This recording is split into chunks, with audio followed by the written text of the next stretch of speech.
ನೋಡಿ, ಈ ರೀತಿ ವಡೆಯನ್ನು ಅಕ್ಕಿಯಿಂದ ಮಾಡುವಂಥ ವಡೆ, ಇದು ಸಿರ್ಸಿ ಸ್ಪೆಷಲ್ ಆಗಿರುತ್ತೆ.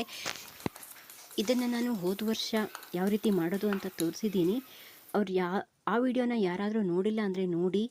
ಈ ವರ್ಷವೂ ಬೇಕು ಅಂದರೆ ಕಮೆಂಟ್ ಮಾಡಿ ತೋರಿಸ್ತೀನಿ ನಾನು ಯಾವ ರೀತಿ ಮಾಡ್ತೀನಿ ಅಂತ. ತುಂಬ ಚೆನ್ನಾಗಿರುತ್ತೆ ಇದು. ನೋಡಿ, ತುಂಬ ಚೆನ್ನಾಗಿರುತ್ತೆ. ತುಂಬಾ ಸುಲಭವಾಗಿ ಮಾಡ್ಬೋದು. ಸ್ವಲ್ಪ ಪ್ರೊಸೀಜರ್ ಜಾಸ್ತಿ ಇರುತ್ತೆ ಅಷ್ಟೇ. ನೋಡಿ ಎಷ್ಟು ಚೆನ್ನಾಗಿದೆ, ತುಂಬ ಗರಿಗರಿಯಾಗಿರುತ್ತೆ. ಬೇಕು ಅಂದರೆ ಕಾಮೆಂಟ್ ಮಾಡಿ, ಹೊಸದಾಗಿಂದ ಮಾಡಿ ತೋರಿಸ್ತೀನಿ. ಇಲ್ಲ ಅದನ್ನು ನಾನು ಆ ವಿಡಿಯೋದ ಲಿಂಕನ್ನು ಇಲ್ಲಿ ಕೆಳಗಡೆ ಹಾಕಿರ್ತೀನಿ. ಯಾರಾದರೂ ನೋಡಿಲ್ಲ ಅಂದರೆ ನೋಡ್ಕೊಳ್ಳಿ.